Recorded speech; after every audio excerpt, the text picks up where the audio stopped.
Hey, welcome back, guys. So we're going to do some more Rate My Bases. We are on, I believe, King Jason Dub, or no, J Dub. So you can see here, nothing new. Fire Pauldron has a little bit of fire shield, and that's about it. There we have some leadership boost down here, not too much. So nothing spectacular.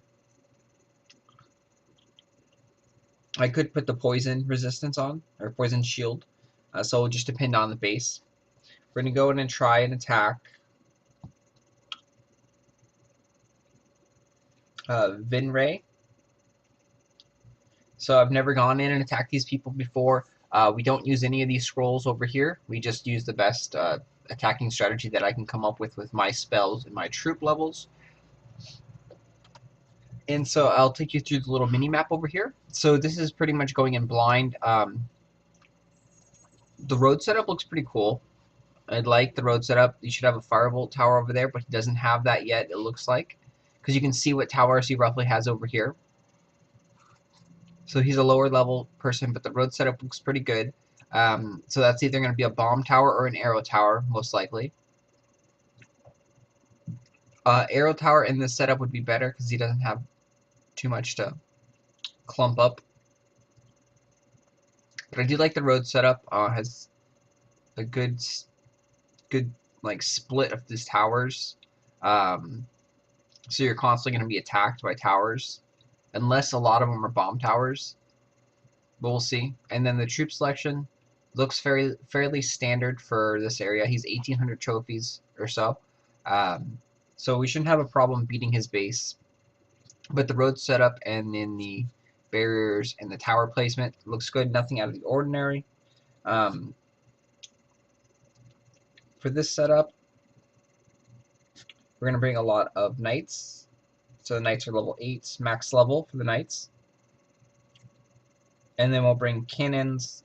And then the third troop we don't need. It's going to be knights and cannons. And then we're going to go with Hammer Strike, level 9.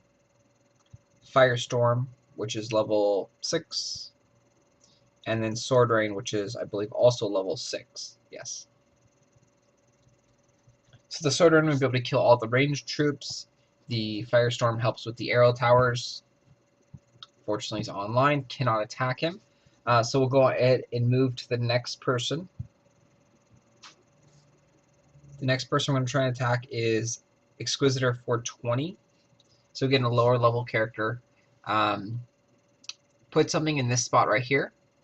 That is a really protected tower spot. And then same thing, this is a really protective tower spot as well. He's got almost like a modified straight base where everything is right here. All the DPS from all his towers and everything is right here. So he's hoping that people die here and that he can possibly get, scrolls or deaths and then get gems, which I kind of like.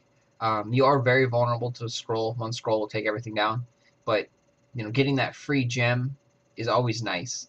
So we'll go ahead and try and attack him. I probably would put more paladins in this setup since he doesn't have a super long protective road, and you need paladins to kind of protect your ranged troops. We're gonna go ahead and see. We'll keep the same spell setup since it's not gonna matter too much. Cannons are pretty vital for killing bases, so you're definitely gonna want to upgrade your cannon to at least level 2. So since he has a barrier up in front, we start off with a couple cannons. If his tower placement and stuff was a little bit further back, we would bring out a couple of knights first to kind of protect our cannons.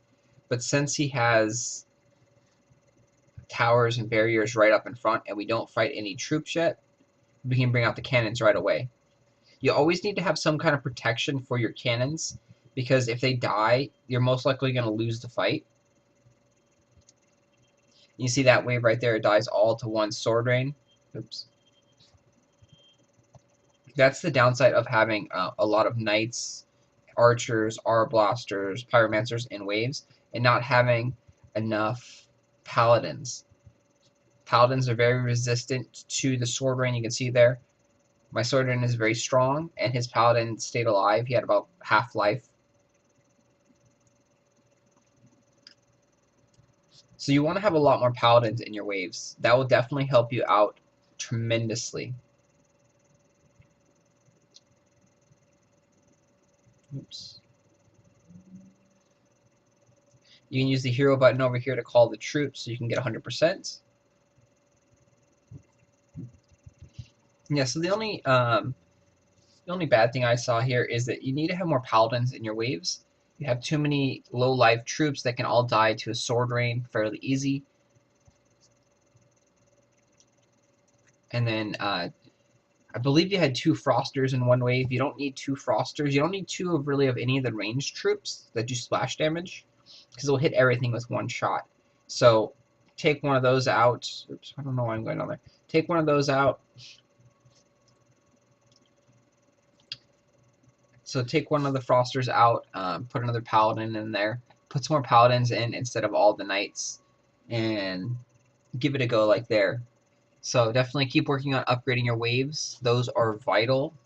Those are probably the most important thing to have upgraded is waves, and then also your troop level, specifically your paladin level, so he can survive more and more damage, and then just push out more damage to the hero.